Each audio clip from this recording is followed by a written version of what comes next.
A. Pengertian pasar lokal dan potensinya. Pasar merupakan tempat bertemunya antara penjual dan pembeli untuk bertransaksi jual beli barang ataupun jasa. Sementara pasar lokal adalah pasar yang membeli dan menjual produk dalam satu kota tempat produk itu dihasilkan. Beberapa ciri-ciri pasar yaitu ada barang atau jasa yang diperjualbelikan, terjadi di transaksi jual beli, adanya proses permintaan dan tawar-menawar, terjadinya interaksi antara pembeli dan penjual, transaksi terjadi ketika kesepakatan antara penjual dan pembeli. Segmentasi pasar atau pasar menurut kesamaan perilaku pembeli dapat dibedakan sebagai berikut. Yang pertama, geografis atau tempat. Yang kedua, demografis meliputi usia, gender, bangsa, etnis, pekerjaan, dan tingkat ekonomi. Lalu yang ketiga, ada psikografis meliputi karakter kelas sosial, gaya hidup, dan kepribadian. B. Hal-hal yang harus diperhatikan dalam perencanaan usaha. A. Ide usaha. Ide usaha merupakan konsep pikiran dan pengetahuan sebuah mental, pandangan, keyakinan, atau rencana dari kegiatan-kegiatan usaha. Wirausaha yang sukses salah satunya yang mampu menemukan ide melalui kreativitasnya. Terdapat banyak pengusaha yang membuktikan bahwa banyak sekali sumber ide usaha yang berpotensi. Beberapa sumber ide usaha tersebut antara lain: yang pertama, kebutuhan dan permintaan pasar. Kedua, keterampilan dan pengalaman pribadi. Ketiga, survei. Keempat, hobi atau minat. Yang kelima, brainstorming. Yang keenam, warabala atau franchise. 7, pameran. Yang kedelapan, media massa.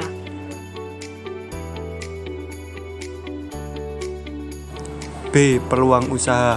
Peluang usaha adalah sebuah kesempatan untuk menjalankan kegiatan bisnis atau usaha guna mendapatkan pemasukan maupun keuntungan dengan cara dan strategi yang diterapkan. Kriteria peluang usaha yang baik adalah sebagai berikut. 1. Permintaan yang nyata. 2. Mencapai tujuan. 3. Ketersediaan sumber daya dan keterampilan. 4. Kompetitif. Dan yang terakhir, 5. Pengembalian investasi. Faktor-faktor yang digunakan untuk mengidentifikasi dan menilai sebuah peluang usaha antara lain: 1. Kondisi industri dan pasar. 2. Lamanya masa peluang produk. 3. Tujuan pengusaha dan kompetisi yang dimiliki pengusaha. 4. Pengelola tim. 5. Persaingan. 6. Modal, teknologi, dan sumber daya. 7. Kondisi lingkungan atau politik, ekonomi, hukum, dan kebijakan pemerintahan.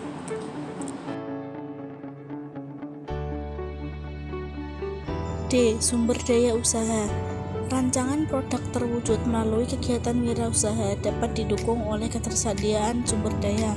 Sumber daya dapat dikategorikan atas 6 tipe atau 6M. Yang 1. Manusia. 2. Uang. 3. Fisik. 4. Teknologi. 5. Metode. 6. Market atau pasar. C. Analisis peluang usaha dengan analisis SWOT. Analisis SWOT adalah teknik perencanaan yang digunakan untuk membantu seseorang atau organisasi mengidentifikasi kekuatan, kelemahan, peluang, dan ancaman yang terkait dengan bisnis. Analisis SWOT meliputi faktor-faktor sebagai berikut. 1. Strength atau kekuatan. 2. Weakness atau kelemahan. Yang ketiga, opportunity atau peluang. Dan yang keempat, ancaman. E. Administrasi usaha. Administrasi dalam arti sempit merupakan kegiatan yang meliputi catat-mencatat, surat menyurat, pembukuan ringan, ketik-mengetik, agenda, dan sebagainya yang bersifat ketatausahaan. Administrasi usaha terdiri atas berikut. 1. Perizinan usaha. Terdiri atas SKUD, SITU atau surat izin tempat usaha, SIUP, surat izin usaha perdagangan, NPWP, nomor pokok wajib pajak.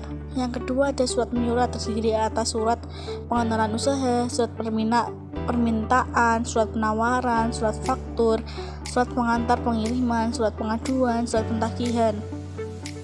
3. Pencatat transaksi barang dan jasa.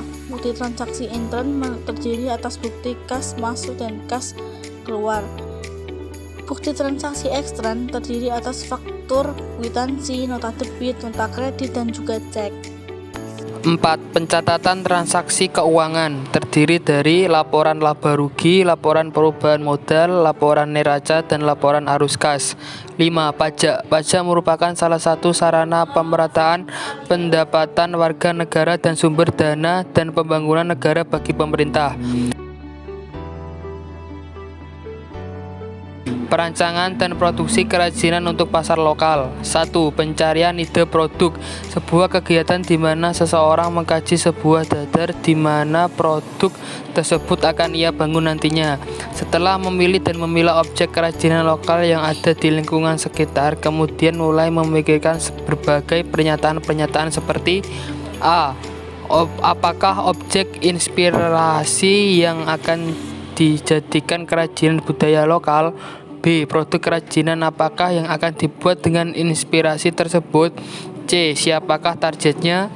D. Bahan apa saja yang akan dipakai dan lain-lain. 2. Membuat sketsa. Sketsa merupakan sebuah gambaran kasar rancangan atau rencana yang dapat digunakan untuk mengawali pekerjaan sebuah produk.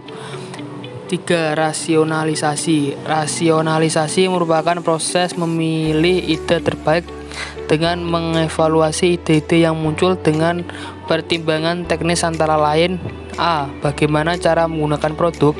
B. Apakah material yang ada sudah tepat untuk mewujudkannya. C. Apakah memungkinkan untuk diproduksi dengan teknis produksi yang ada saat ini. D. Bagaimana proporsi dan ukuran yang sesuai untuk produk tersebut agar mudah digunakan oleh calon konsumen. Yang keempat ada prototyping. Prototyping adalah pembuatan studi model awal atau contoh untuk melakukan uji coba terhadap konsep yang sudah diperkenalkan. Lalu yang kelima ada perencanaan produksi.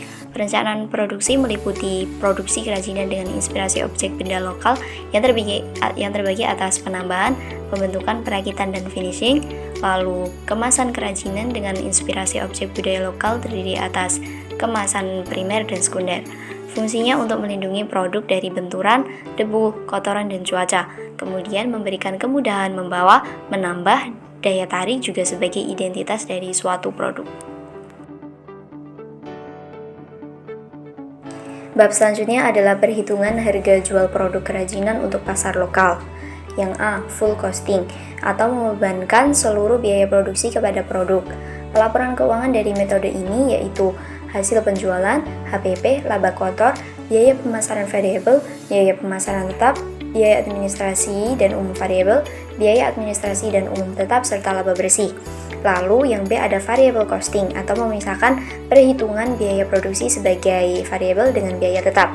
Biaya variabel terdiri atas biaya bahan baku, biaya tenaga kerja produksi, dan overhead variabel ditambah biaya pemasaran dan biaya umum variabel. Lalu biaya tetapnya terdiri atas biaya overhead tetap, biaya pemasaran tetap, biaya administrasi tetap, dan biaya umum tetap. Metode untuk menetapkan harga suatu produk adalah dengan pendekatan biaya dan pendekatan pasar, serta pendekatan permintaan dan penawaran. Promosi produk kerajinan untuk pasar lokal. Promosi merupakan salah satu strategi pemasaran di dalam dunia usaha yang dikenal dengan 4P, yaitu produk, price, place, and promotion. Tujuan promosi adalah untuk menaikkan penjualan serta laba, mendapat konsumen baru, menyebarluaskan informasi suatu produk kepada calon konsumen, membentuk citra produk di mata konsumen, dan lain sebagainya. Jenis-jenis kegiatan promosi antara lain 1. Pemasaran langsung yang bersifat non-publik, disesuaikan, terbaru, dan interaktif. 2. Promosi penjualan yang meliputi promosi konsumen, promosi dagang, dan promosi bisnis.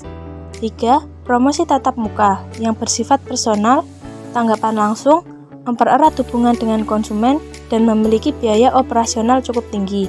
4. Publisitas dengan mengulas informasi atau berita tentangnya yang bersifat komersial. 5. Periklanan dengan menggunakan berbagai media yang ditujukan agar konsumen melakukan pembelian. produk usaha untuk pasar lokal. Konsinyasi merupakan proses transaksi dagang antara dua pihak dengan cara penitipan barang. Pasar modern biasanya menggunakan sistem konsinyasi.